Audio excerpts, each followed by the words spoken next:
이재명 후보 장남이 지난주에도 불법 도박 사이트에 접속했던 것으로 확인됐습니다. 여러 아이디를 개설해 하루 수백 판을 벌였습니다.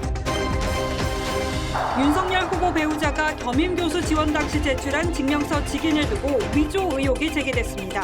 윤 후보는 논란만으로도 공정과 상식에 맞지 않다며 사과했습니다. 거리두기 강화를 3시간이 앞두고 저녁 장사가 벌어지고 있는 번화가 연결합니다. 정부가 손실보상과 별개로 320만 소상공인을 100만 원씩 추가 지원하기로 했지만 집단 소송도 불사하겠다는 입장입니다. 공수처가 군사기자와 수차례 통화 이력이 있는 외교 전문가의 통신 자료도 조회한 것으로 확인됐습니다. 일본 오사카의 한 빌딩 한 병원에서 불이 나 최소 24명이 사망했습니다. 방화로 추정됩니다. 아동 성범죄자 조두순 집에 침입해 둔기로 조두순을 가격한 20대 남성의 구속영장이 신청됐습니다. 남성은 지난 2월에도 조두순의 집에 들어가려다 경찰에 붙잡혔습니다. 대선 설명서 서반장 김반장에서는 타이밍을 중시하는 이재명 후보와 옳고 그름을 중시하는 윤석열 후보 방식을 비교했습니다. 후보의식 다 좀 지켜보시고 또 선거운동에 많은 부분은 또 후보의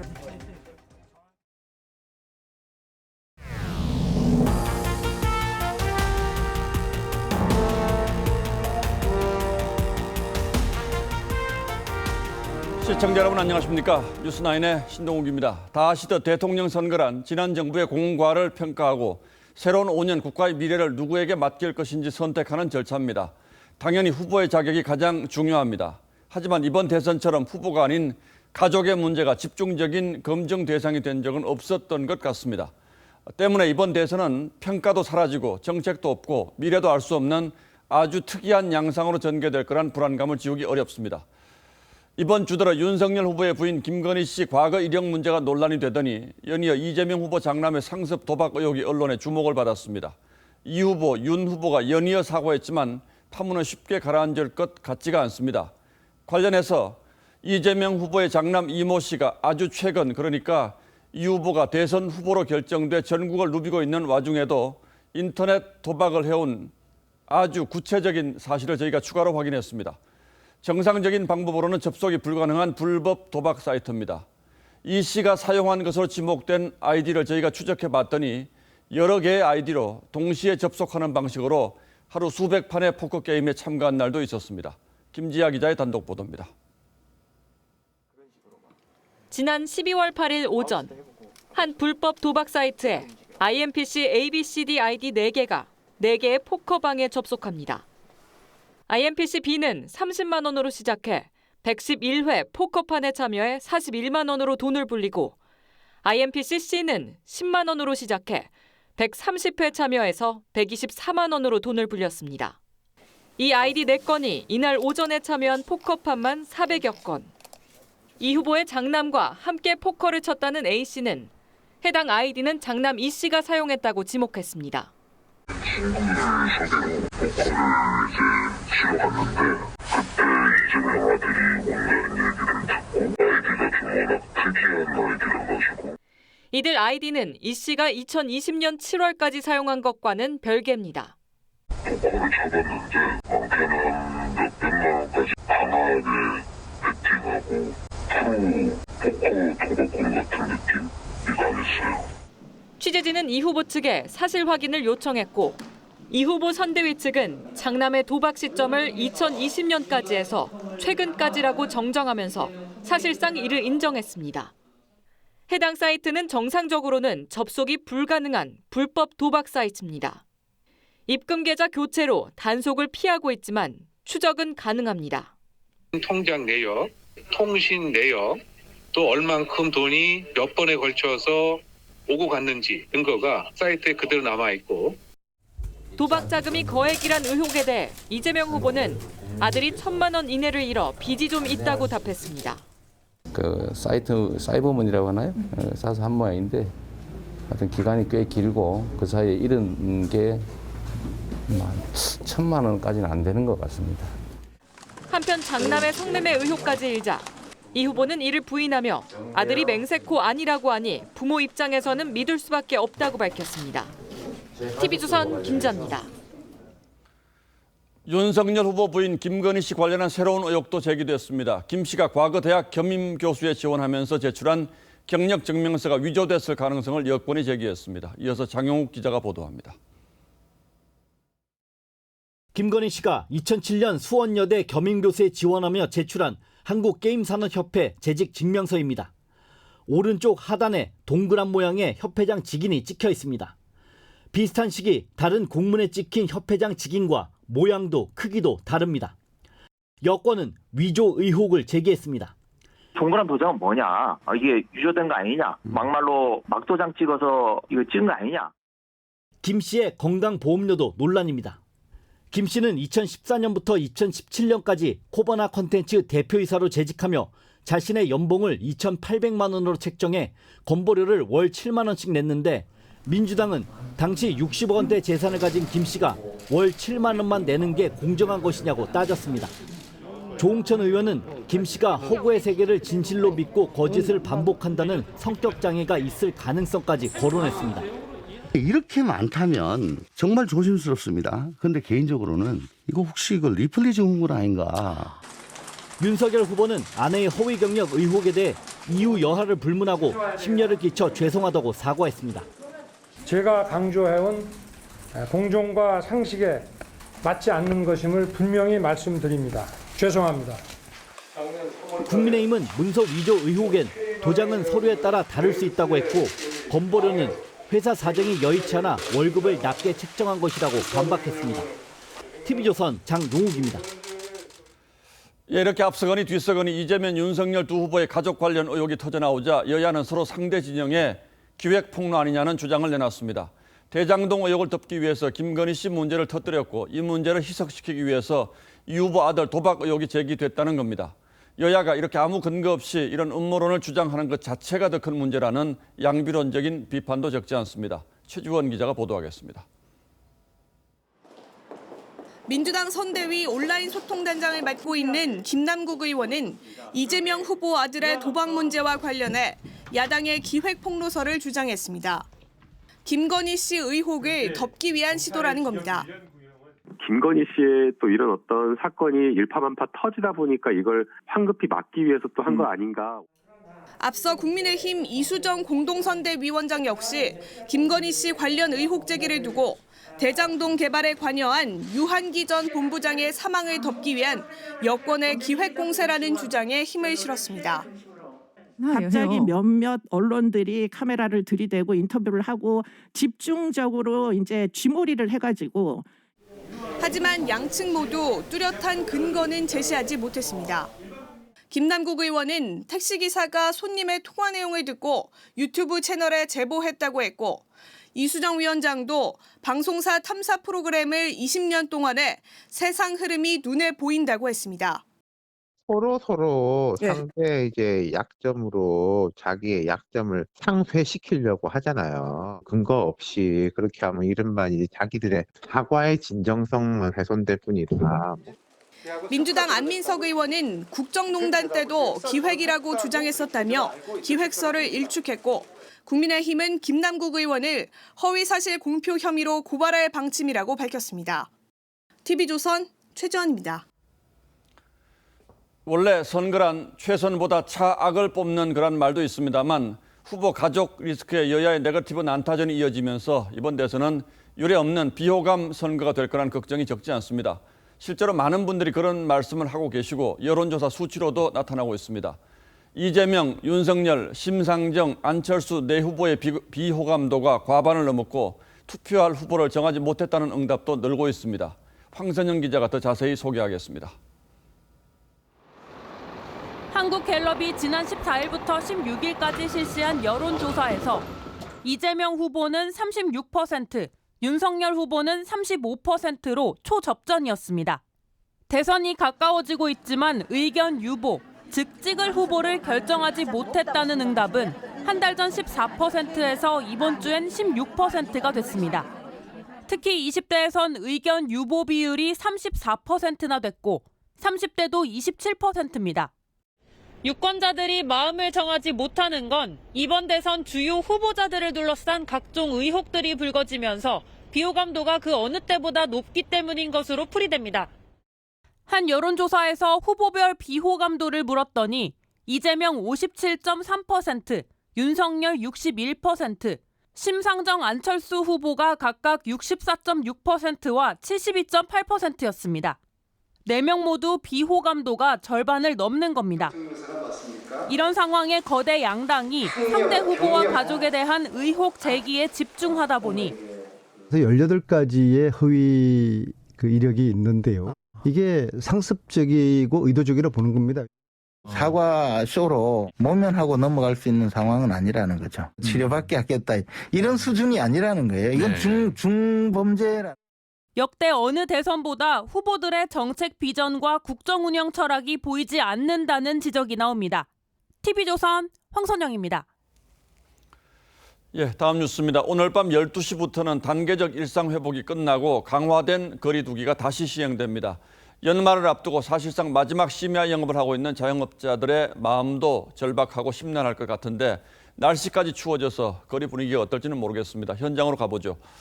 전정훈 기자, 거긴 어디입니까? 네, 젊은 사람들이 많이 찾는 서울 연남동에 나와 있습니다. 예, 그렇군요. 당장 내일부터는 영업 시간이 확 단축이 되는데 지금은 분위기가 어떻습니까? 네, 이곳 연남동 거리는 거리두기 시행 전 마지막 금요일 밤을 즐기려는 시민들로 북적이고 있습니다. 오늘 밤 12시까지는 수도권의 경우 6인까지 모임이 가능한데요. 식당과 술집엔 초저녁부터 단체 손님이 모이고 있었습니다. 하지만 12시가 지나면 수도권과 비수도권 모두 모임 가능 인원이 4명으로 줄어듭니다. 이 때문에 가게 등은 문을 닫고 손님들은 모두 해산해야 합니다. 내일부터는 식당과 술집, 카페 등의 영업은 밤 9시까지만 가능합니다.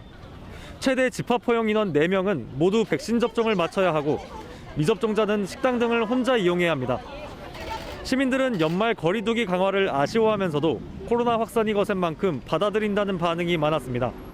어쩔 수 없다고 봐요. 이거는 그냥 상황이 오기 전에 미리 좀 더 조치를 더 좀 확실하게 했으면 좋지 않았을까 싶어요. 연말 대목을 기대했던 자영업자들은 크게 실망하는 모습입니다. 이것도 막고 저것도 막아버리니까 우리는 돈 벌지 말고 먹고 살지 말라는 건데 저희 쪽에서는 더 힘들죠. 거리두기 강화에 맞춰 서울시는 밤 10시 이후 대중교통 운행을 20%가량 줄일 예정입니다. 시내버스와 마을버스는 내일 밤부터, 지하철은 24일부터 단계적으로 야간 운행이 줄어듭니다. 서울 연남동에서 TV조선 전정원입니다. 예, 정부는 자영업자 320만 명에게 100만 원씩의 방역 지원금을 주기로 했습니다. 하지만 자영업자들은 정부의 오락가락 방역 대책으로 피해가 더 커졌다며 집단 소송과 집단 휴업까지 예고했습니다. 장혁수 기자가 취재했습니다. 정부가 내놓은 피해 지원 방안에서 가장 눈에 띄는 건 방역 지원금 100만 원입니다. 매출이 감소한 소상공인 320만 명이 대상입니다. 100만 원씩 총 3조 2천억 원의 방역 지원금을 빠르게 지급하겠습니다. 영업시간 제한 대상 소상공인들을 우선적으로 지원하겠습니다. 또 손실보상 대상 업종에 미용실과 키즈카페 등 12만 곳을 새로 포함했고 분기별 하한 지급액도 10만 원에서 50만 원으로 올렸습니다. 총 4조 3천억 원 규모. 정부는 이달 말부터 빠르게 지원한다는 입장입니다. 하지만 자영업자들의 반응은 싸늘합니다. 강화된 거리두기와 영업 제한으로 당장 연말 예약이 줄 취소됐다며 분통을 터뜨립니다.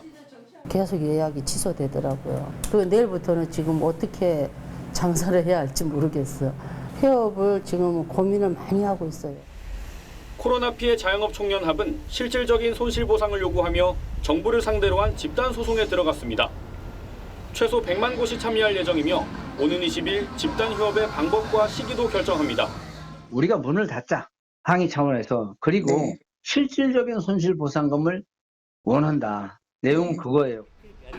정부가 부랴부랴 자영업자 달래기에 나섰지만 자영업자들의 분노를 막기는 쉽지 않아 보입니다. TV조선 장혁수입니다. 코로나19 신규 확진자는 사흘째 7천 명을 넘었고 위중증 환자도 1,000명에 육박하고 있습니다. 정은경 질병관리청장이 다음 달에는 하루 확진자가 2만 명까지 나올 수 있다고 예상하는 바 있는데 이런 확산세를 반전시키는 데는 최소한 6주가 걸릴 거라는 분석도 나왔습니다. 정은혜 기자가 취재했습니다.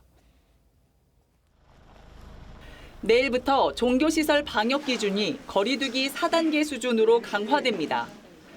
미사와 예배 등의 미접종자가 참석할 경우 수용 인원의 30%, 최대 299명까지 가능합니다. 접종 완료자만 참석해도 70%까지만 입장할 수 있고 소모임은 4명까지만 모일 수 있습니다. 교회를 고리로 오미크론 변이가 확산되면서 사흘째 7,000명대 확진자가 나오고 위중증 환자도 1,000명에 육박하는 등 확산세가 심상치 않기 때문입니다.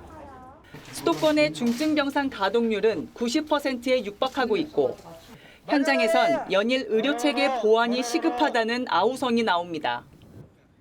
우리가 어렵다고 외치면 환자가 같이 죽음이 따라오는 상황이어서 어렵다는 말조차 못하고. 정부는 일단 내년 1월 2일까지 16일 동안 일상을 멈추고 병상 확보와 고령층 3차 접종에 속도를 내겠다는 입장인데 확산세 반전을 꾀하기엔 역부족이란 지적입니다. 주당 평균적으로 1,000명씩 줄어든다고 하더라도 우리가 2,000명대까지 줄어들려면 한 6주 걸리는 거잖아요. 지금 상황에서는. 다음 주부턴 우리 정부와 트래블 버블을 맺은 싱가포르와 사이판 입국자에 대해서도 방역 조치가 강화돼 48시간 이내에 발급받은 PCR 음성 확인서를 제시해야 합니다. TV조선 정은혜입니다. 내일부터는 방역 패스가 좀 더 엄격히 적용되면서 백신을 맞지 않은 사람은 식당이나 카페에서 누굴 만날 수가 없습니다. 밥도 혼자 먹어야 하죠. 그런데 이런 사람이 전체 인구의 20%가량 된다고 합니다. 그중에는 특히 임신이나 희귀 질환 등 건강상의 이유로 백신을 못 맞은 경우가 적지 않은데 너무 가혹한 측면이 사실 있습니다. 성민혁 기자가 이런 분들을 만나봤습니다. 내년 3월 둘째 아이를 낳을 예정인 김모 씨는 아직 백신을 맞지 않았습니다. 열이 날 경우에 약을 복용하지 못하고 그렇게 되면 태아에게 안 좋은 영향을 끼칠 것 같아서. 체육시설은 이용이 불가하고 식당과 카페에서도 출입에 제약을 받습니다. 점심시간에 혼밥을 해야 되는 상황이고 개인적인 불편할 뿐만 아니라 사회생활 제약이라는 게 너무 커져서. 모유 수유를 마친 조은정 씨도 미접종자입니다. 육아를 하면은 온몸에 좀 근육통도 심하고 잠도 제대로 못 자고 컨디션이 좋지 않은 상태에서 맞기가. 부정맥이나 혈소판 질환을 앓고 있는 사람들도 마찬가지입니다. 백신 접종을 하면 위험해질 수 있으니 방역 패스 예외 조항에 포함시켜달란 청원이 잇따르고 있는 상황입니다. 예기치 않은 상황에서 사고로 죽는 사람도 봤고 왠지 나도 어떻게 보면 저 사람이 될 수 있구나라는 생각에. 청소년 접종 우려도 여전합니다. 찾아가는 학교 접종은 신청률이 낮아 연기됐고 오늘도 학부모 단체가 방역 패스 처분 취소 청구 소송을 내는 등 논란은 계속되고 있습니다. 방역 패스를 확대하는 만큼 예외 조항 역시 구체적으로 보완해야 한다는 지적이 나옵니다. TV조선 성민혁입니다. 어제 공수처가 수사부서 관계자와는 접촉한 적이 없는 TV조선의 영상 기자의 통신 자료를 들여다봤다는 사실 전해드렸는데 여기서 한 발 더 나가 법조계와는 전혀 관련이 없는 외교 전문가의 통신 자료까지 조회한 것으로 확인됐습니다. 두 사람 모두 이성윤 에스코트 조사 의혹을 보도한 저희 취재기자와 통화했다는 공통점이 있습니다. 그렇다면 수사 과정에 불가피한 자료 조회가 아니라 저희 기자를 중심으로 한 불법 조회였을 가능성을 배제하기 어렵다는 게 저희 판단입니다. 이채연 기자가 단독 보도합니다. 공수처는 한미관계 전문가인 우정엽 세종연구소 연구위원을 상대로 두 차례 통신 자료를 조회했습니다. 7월 19일과 8월 6일 각각 수사과 명의로 이뤄졌는데 수사과 명의 공문은 모두 TV조선 기자를 상대로 한 통신 자료 조회 공문과 일치했습니다. 공수처가 TV조선 기자를 통신 조회한 건수는 확인된 것만 24건. 이 가운데 8월 6일 현장 취재 기자부터 부장까지 기자 9명의 조회가 집중됐는데 우 위원도 같은 날 같은 부서에서 조회가 이루어졌습니다. 우 위원은 공수처 수사대상 검사나 공무상 비밀누설 사건에 연루된 공직자와는 통화한 적이 없다고 했습니다.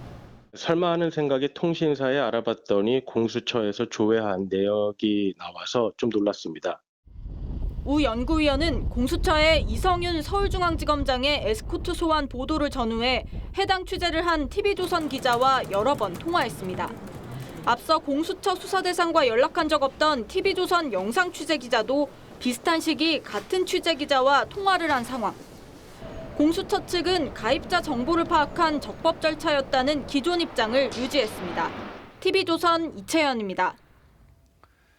공수처의 이해하기 힘든 수사 행태는 이것뿐만이 아닙니다. 고발 사주 의혹을 수사한다며 엉뚱한 사람의 SNS 내용을 들이밀며 정치적 성향을 문제 삼는가 하면 휴대전화 포렌식 참관인에게 됐던 휴대전화 보자고 요구한 사실도 알려졌습니다. 최민식 기자가 취재했습니다.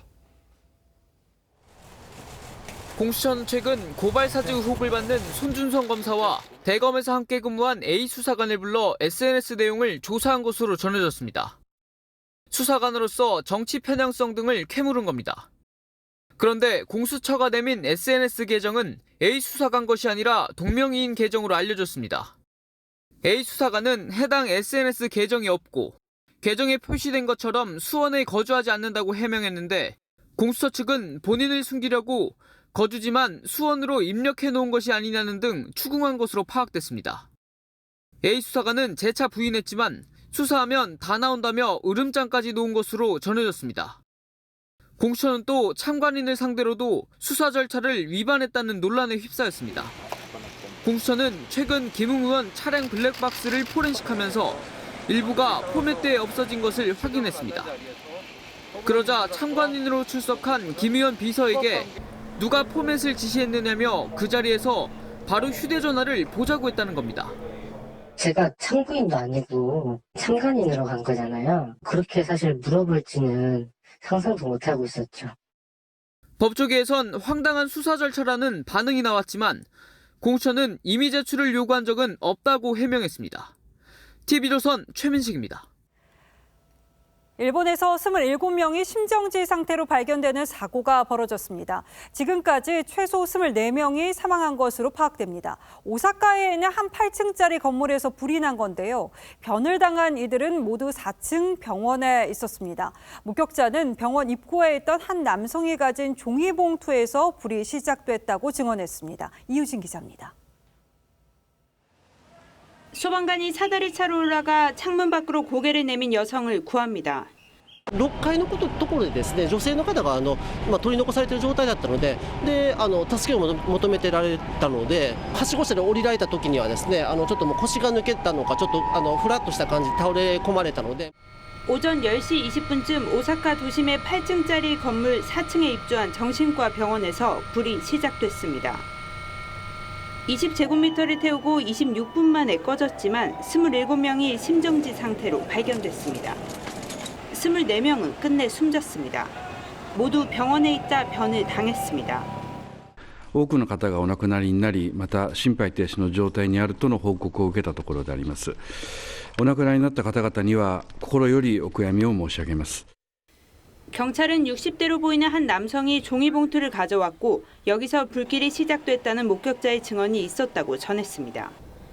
오늘은 재활 프로그램이 있는 날이어서 병원엔 환자가 많았습니다. 병원은 비상 통로가 따로 없이 출입문 하나뿐이어서 여기서 불이 나면 대피하기가 어려운 구조였습니다. 환자가 많은 날 출입구에 의도적으로 불을 내는 바람에 희생자가 많았던 걸로 보입니다. 경찰은 목격자 증언 등을 바탕으로 용의자를 추적하고 있습니다. TV조선 이유진입니다. 전 여자친구의 어머니를 살해하고 남동생을 크게 다치게 한 이석준이 보복살인 등 7개 혐의로 검찰에 넘겨졌습니다. 피해자 가족은 사형시켜달라고 국민청원글을 올렸습니다. 신경희 기자가 보도합니다. 이석준이 경찰 유치장에서 나옵니다. 사회적 무효에 대해서 정말 죄송합니다. 그러면서 전 여자친구 가족을 살해할 계획은 없었다고 부인했습니다. 왜 살해하신 겁니까? 그런 의도가 없었습니다. 죄송합니다. 하지만 경찰은 이석준이 범행 전 범행 방법과 도구, 잠금장치 해제법 등을 검색하고 흉기도 미리 구입한 점을 토대로 범행을 계획한 것으로 판단했습니다. 전 여자친구의 가족이 자신을 경찰에 신고한 데에 대해 안가품한 것으로 보고 보복살인 등 7개 혐의를 적용했습니다. 경찰 조사 결과 이석준은 8일 흥신소를 통해 헤어진 여자친구 주소를 알아냈고 이튿날 현장을 사전 답사한 뒤 10일 범행을 저지른 것으로 파악됐습니다. 이석준이 휘두른 흉기에 헤어진 여자친구 어머니는 숨졌고 남동생은 중태에 빠졌지만 다행히 의식을 되찾은 것으로 확인됐습니다.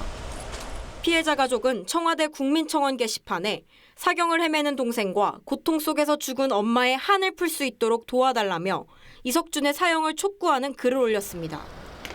경찰은 이석준이 이용한 흥신소 운영자에 대한 수사를 이어갈 방침입니다. TV조선 신경입니다.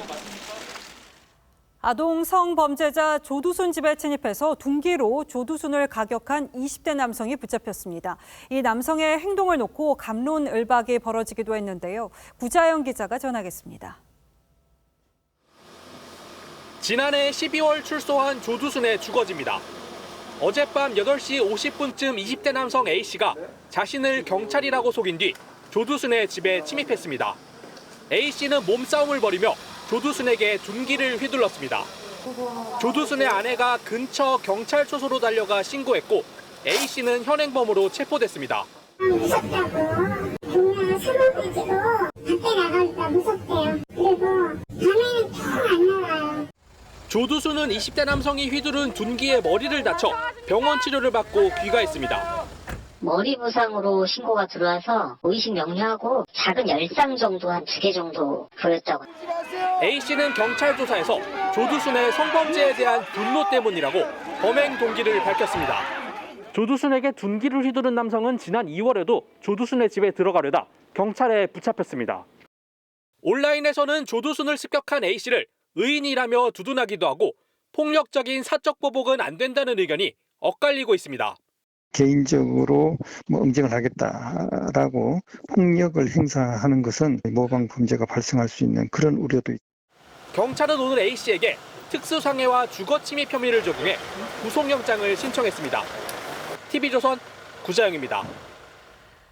찬바람이 부는 이맘때는 멸치가 가장 많이 잡히는 시기인데요. 조업을 포기하고 폐업을 택하는 어민이 늘고 있습니다. 여름철 고수온 여파로 어획량이 크게 준 상황에서 코로나 여파로 멸치 가격 폭락까지 덮친 건데요. 이성진 기자가 통영에 다녀왔습니다. 멸치잡이 어선 수십 척이 항구에 빼곡히 정박했습니다. 멸치 어획량이 크게 줄어 조업을 포기한 겁니다. 그물을 올리면은 1000kg 정도의 생산고가 매 방마다 됐는데 요즘에는 50kg도 안 될 정도로. 멸치 경매장도 썰렁하기만 합니다. 지난 7월부터 12월까지 통영의 멸치 위판량은 13,528톤으로 지난해 16,789톤보다 20%가량 줄었습니다. 여름철 바다 수온이 29도까지 올랐기 때문입니다. 고수온 현상으로 이 기간 동안 아래에서 발생한 멸치 자어의 성장률과 생존율이 감소하면서 최근에는 코로나19 때문에 식당 등에서 소비가 줄면서 가격이 폭락해 업계는 이중고를 겪고 있습니다. 멸치 1kg 위판 가격은 4,695원으로 지난해 7,028원보다 33% 떨어졌습니다. 조업을 하면 할수록 오히려 적자가 쌓이다 보니 경남의 멸치 선단 52곳 가운데 9개 선단이 폐업을 신청하고 말았습니다. 배는 안 나가지, 기름값은 자꾸 올라가지. 헌경할 수 없어서 나는 죽어도 못 하겠다 감축을 해두라. 코로나의 기상이변까지 겹치면서 멸치잡이 어민들이 벼랑 끝으로 내몰리고 있습니다. TV조선 이성진입니다. 부동산 소식 하나 전하겠습니다. 잠실이나 마포 같은 서울 인기 주거지에서도 아파트 매매 실거래가가 2억 원 가까이 떨어진 곳으로 나타났습니다. 집값 하락 신호로 봐도 될지 이뮤진 기자가 전문가에게 물었습니다. 서울 잠실동의 한 아파트 단지. 전용 84제곱미터형이 최근 24억 5천만 원에 팔렸습니다. 한 달 전에 신고가보다 1억 7천만 원 낮은 가격입니다. 입주 날짜가 임박해 있는 거라든지 그런 경우에는 이제 가격을 낮추더라도 주인이 해야 되니까. 마포에서는 2억 2천만 원, 강동에서는 1억 5천만 원 빠진 가격에 아파트 거래들이 이루어졌습니다. 지난달 서울 서부권과 강남 4구의 실거래가는 7개월 만에 하락했습니다. 매수 심리도 1년 7개월 만에 최저치를 기록했습니다. 일부 전문가들은 금리 인상과 대출 규제로 집값이 하락기에 접어들었다고 진단합니다. 이자율이 2024년까지 2.5에서 3.0까지 간다고 했을 때 이자율과 부동산 가격이 반대 가는 거는 이거는 부정할 수 없는 추세예요. 하지만 급등 피로감 등에 따른 일시적 숨고르기로 보는 견해가 조금 더 많습니다.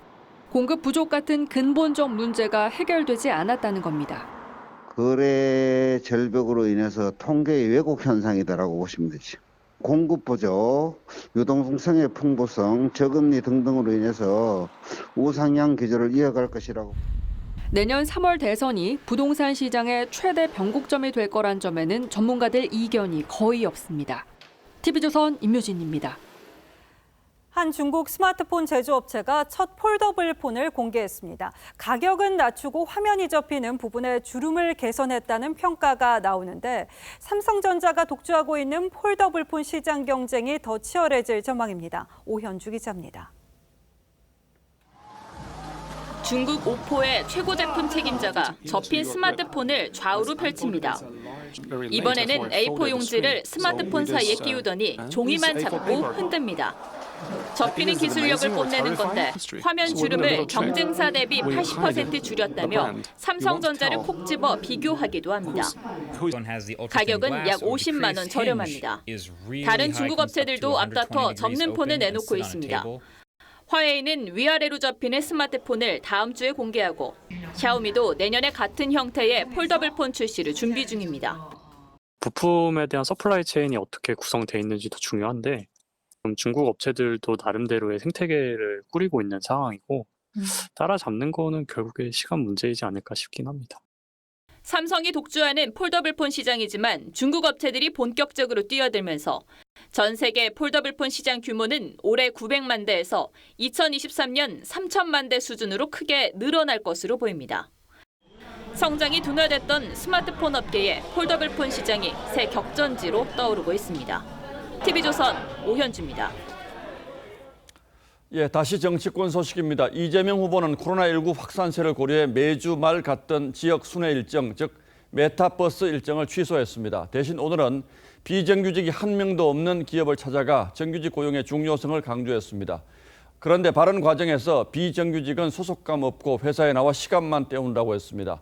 정규직을 뽑아야 한다는 말로 이해는 됩니다만 비정규직은 시간만 때운다는 이 인식 여러분에게는 어떻게 들리시는지요? 보도에 고희동 기자입니다.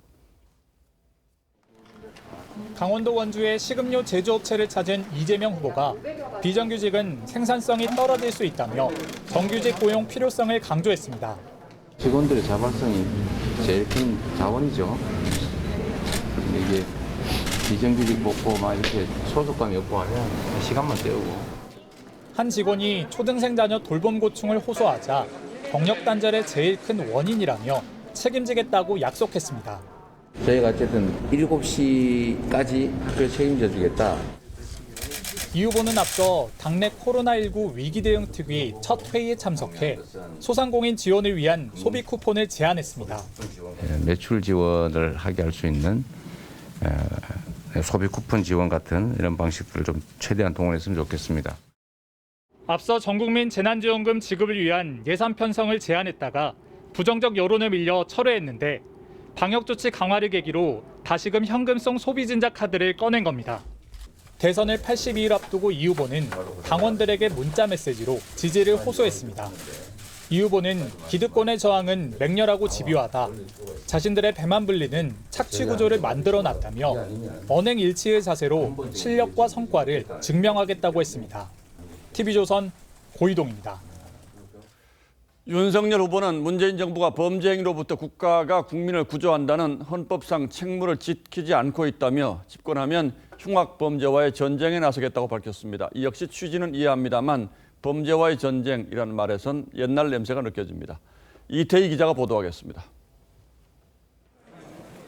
윤석열 후보는 26년의 검사 경력을 거론하며 대통령 당선 즉시 흉악범죄와의 전쟁을 선포하겠다고 밝혔습니다. 윤 후보는 신변 보호 대상 가족을 살해한 이석준 사건 등 흉악범죄를 언급하고 시민의 안전을 지키지 못하는 국가는 국가가 아니라고 덧붙였습니다. 검찰총장 취임 당시에도 반사회적 범죄에 대한 강력한 처벌을 강조한 바 있습니다. 여성, 아동과 사회적 약자를 상대로 한 범죄, 이러한 범죄를 대처함에 있어 강력한 처벌은 물론이고 오후엔 추가로 글을 올리고 문 대통령을 향해 국정 운영의 문제점이 쇼와 자화자찬이라며 지지율에만 신경 쓰는 대통령, 아부하며 부추기는 참모들의 정부는 국민에게 재앙이라고 비판했습니다. 윤 후보는 선대위 구성 과정의 내용과 절실함이 안 보인다는 당 안팎의 비판을 의식한 듯 정책자문위원들을 만나 쓴소리를 자청하기도 했습니다. 저한테 좀 많이 쓴소리 해주시고 전화 같은 거 막 아무 때나 하시고. 국민의힘 선대위는 후원회장으로 23살 대학생 등 일반 국민들을 임명하고 후원금을 수십 배로 갚겠다고 약속했습니다. 더 많은 기회와 여건을 만들어서 국민들께 이걸 다 되돌려 드리겠습니다. TV조선 이태희입니다.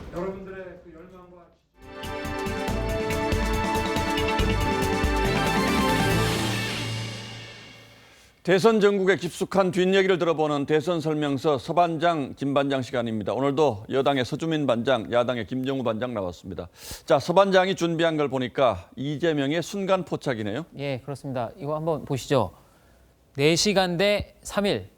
예, 이재명 후보와 윤석열 후보가 이 가족의 의혹 보도가 나온 뒤 사과하기까지 걸린 시간입니다. 자, 4시간 대 3일. 그동안 민주당에서는 무슨 일이 생기면 일단 가짜뉴스라고 부인했다가 좀 시간이 지나고 나서 애매한 말로 사과인지 아닌지 해명을 해서 비판을 받았었는데 이번에 이 후보의 사과가 사실 좀 빠르긴 했어요. 아, 그러면 혹시 뭐 좀 신속하게 사과해라 이런 참모들의 조언이 있었던 건가요? 예, 그 뭐 도박 의혹 보도가 어제 나왔죠. 그 이 후보가 이 참모들로부터 기사가 나갈 것 같다 이런 보고를 들은 게 바로 전날 일정을 모두 마친 밤 11시쯤이었답니다. 예. 이 밤사이 후보가 아들에게 사실 확인을 했었고요. 이 다음 날 아침 이 후보가 자신이 준비한 사과문을 참모들에게 먼저 보여줬고 이 검토를 거쳐서 보도 4시간 만에 사과가 나왔다고 합니다. 오늘 마침 그 김종인 위원장도 사과는 빠르면 빠를수록 좋다 이렇게 말을 했는데 의혹의 경중을 떠나서 좀 순발력만큼은 칭찬할 만도 합니다. 예, 그렇습니다. 순발력이 또 빛을 발한 사례가 있죠. 지난 14일 위드 코로나를 중단하고 거리 두기를 강화하라고 요구하는 긴급 성명을 발표했는데 사실 정부도 방역 강화를 할 수밖에 없는 그런 상황이었습니다. 정부가 어차피 할 수밖에 없는 타이밍에 치고 나오면서 주도권 잡았다는 거군요. 예, 바로 그겁니다. 이 도지사 시절 신천지 강제조사, 또 종교시설 첫 행정명령 등 정부보다 한 발 앞선 타이밍으로 추진력 있는 행정가 이미지를 얻은 것과 비슷한 전략입니다. 예. 이 야당이 주장했던 코로나 손실보상 50조, 또 100조 방안도 바로 논의하자고 역제안을 하면서 주도권을 뺏어갔다는 평가도 있습니다. 물론 정치적으로 좋은 전략이라도 볼 수 있겠지만 자칫 좀 즉흥적으로 섣불리 접근할 경우에는 좀 리스크가 될 수도 있지 않을까요? 예, 그럼 음식점 허가 총량제, 또 주 4일제 등 잇따라 제안했다가 너무 가볍다는 비판을 들었던 게 대표적이죠. 또 기본소득, 국토보유세 같은 자신의 주요 정책 제안은 타이밍을 조금 잘못 잡아서 이 추진과 철회를 반복하면서 애매한 입장이기도 합니다. 마침 또 국민의힘의 그 윤희숙 전 의원이 순발력 있는 포퓰리스트라는 표현을 쓰는데 네. 물론 뭐 칭찬 아니고요. 그런데 이 후보가 현란한 개인기로 의혹의 실체를 잘 피해간다 이렇게 비꼬는 겁니다. 예, 뭐 민주당 한 관계자도 순발력이 이 후보의 가장 큰 장점이라면서도 정책 제안조차 충분한 사전 조율 없이 즉흥적으로 내놔서 좀 난감한 경우가 적지 않다라고 말했습니다. 자, 정치인에게 순발력이라는 건 사실은 꼭 필요한 자질이긴 한데 이게 너무 잦으면 사실 좀 미꾸라지 인상을 줄 수도 있어요. 예. 자, 이번에는 김 반장 설명서 보겠습니다. 득실보다 시비, 그러니까 시시비비를 뜻하는 거죠? 네, 맞습니다. 그 윤석열 후보의 가치 기준에 대한 얘기입니다. 좀 검사 생활을 오래 해서인지 중요한 순간마다 정치적 득과실보다는 좀 옳냐 그르냐 이거를 먼저 생각한다는 건데 예. 최근 여러 결정 과정에 이걸 적용하면 설명이 된다고 합니다. 그 윤 후보 본인도 정계 입문 뒤에 바뀐 점을 말하면서 그런 점을 언급했습니다. 진실에 터잡아가지고 옳고 그른 거를 가려서 거기에 대고 딱 이렇게 어떤 하나로 결론을 내면 되는 그런 직업이었고. 자, 그러니까 이 후보의 순발력과는 좀 대비가 되는 거군요. 네. 그러고 보니까 윤 후보가 여러 기로에서 좀 오판을 한 적이 있었는데 그러니까 어떤 쟁점에서 항상 기준을 옳고 그름이냐 이거에 좀 맞추다 보니까 그랬다는 건가요? 네, 맞습니다. 그 국민의힘 선대위 내부에서도 그런 분석이 나오는데 이를테면 얼마 전에 그 선대위 구성을 놓고 심각한 내용을 겪은 당시 기억하실 겁니다. 김종인, 김병준 두 위원장 중에 양자택일을 해야 할 것 같은 그런 시점이 있었죠.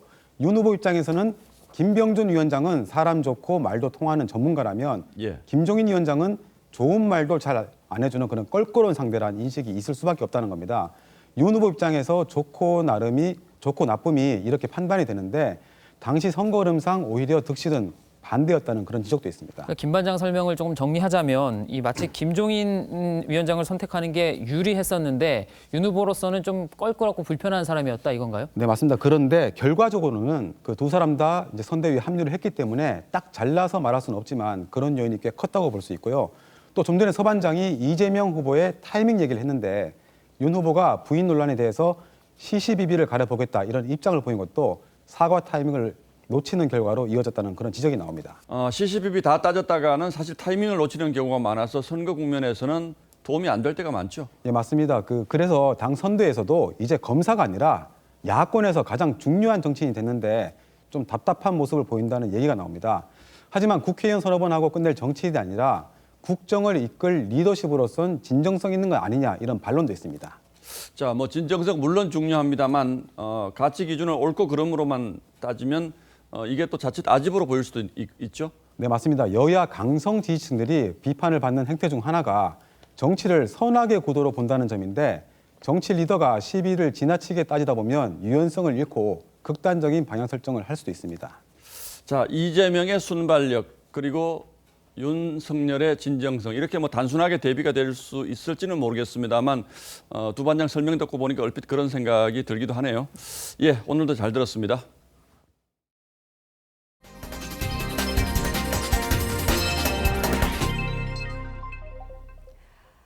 토네이도가 휩쓸고 간 지 채 일주일도 되지 않았는데 이번에는 허리케인급 강풍이 미국을 강타했습니다. 거대한 모래폭풍과 눈보라에 전기가 끊기고 고립된 마을이 속출했습니다. 오늘 포커스는 자연재해의 몸살을 앓는 미국에 맞췄습니다.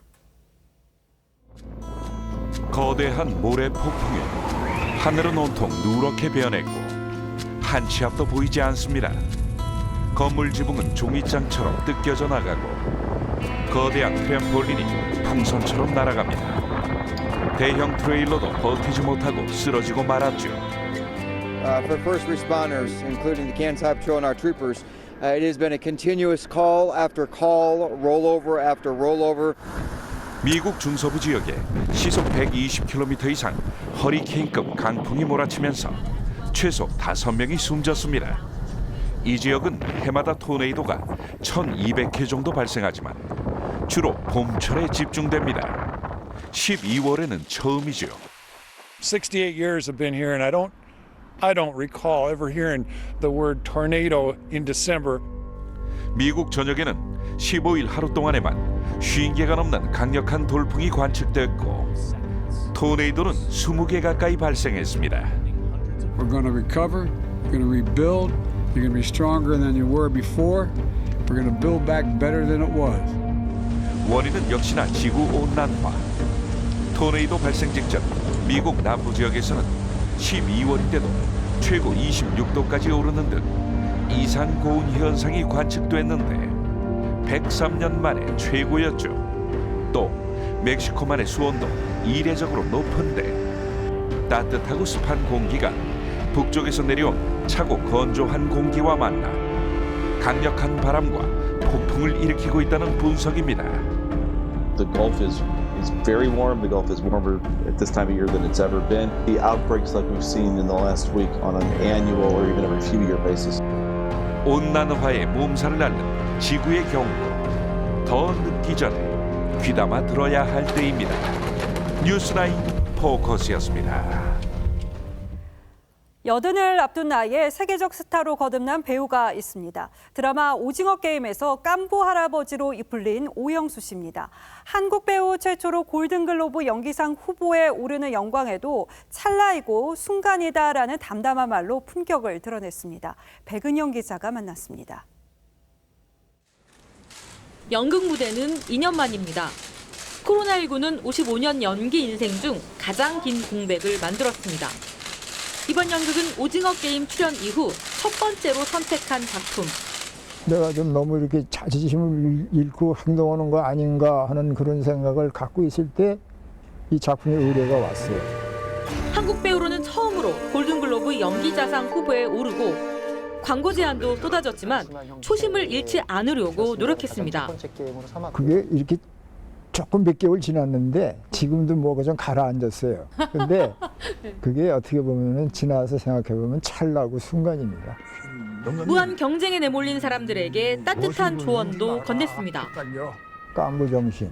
그게 참 필요할 때라고 생각합니다. 그러니까 네 것도 없고 내 것도 없고 승자도 없고 패자도 없는 우리는 하나다. 연극은 연기 인생의 마침표를 찍을 종착역입니다. 이게 뭐 얼마나 하겠습니까? 근데 무대에서 끝맺음을 하고 싶다. 또 그 무대를 떠나는 내 뒷모습도 좀 아름다웠으면 하는 생각이. 무명의 긴 세월도 찰나의 인기도 한순간이라는 노배우. 오늘도 무대 위에서 최선을 다하고 있습니다. TV조선 백은영입니다. 네.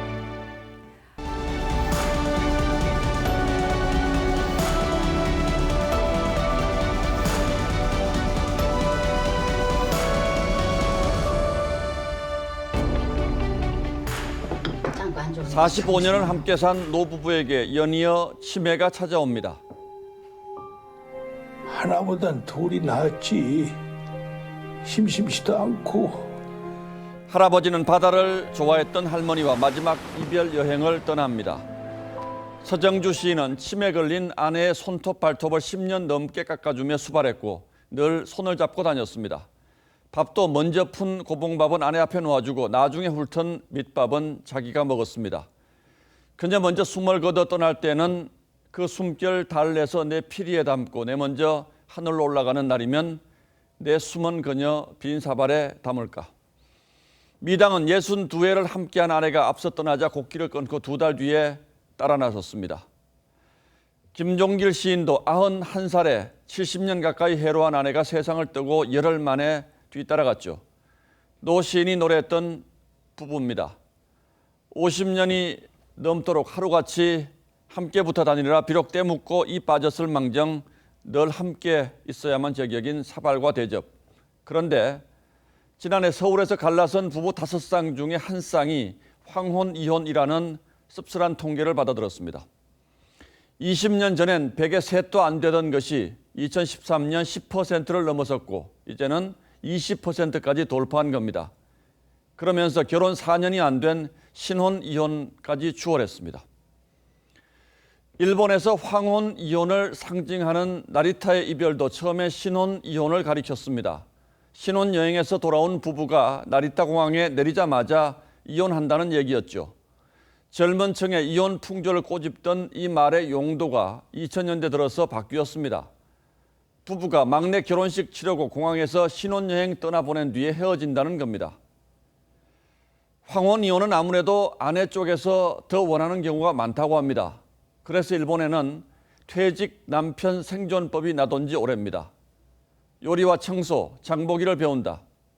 아내 말에 귀 기울이며 작은 일에도 고맙다고 말한다. 눈을 맞추며 아내의 이름을 불러준다. 부부사랑은 주름살 속에 산다는 말이 있습니다. 3주 동안 서로 연구하고 3개월 동안 사랑하고 3년 동안 싸우고 30년 동안은 참고 견딘다고 하죠. 그렇게 부대끼다 보면 말로 하지 않아도 통하는 애틋한 끈이 두 사람을 이어줍니다. 그래서 고라도 젖국, 늙어도 영감, 효자보다 악처가 낫다고 하는 것이겠죠. 서로가 서로에게 빚이 있다면 할부금 갚듯 정주고 사는 것이 부부 아닐런지요. 이렇게 갑자기 날씨가 추워지면 사람의 온기가 더 필요할 테죠. 12월 17일 앵커의 시선은 황혼 이혼이었습니다.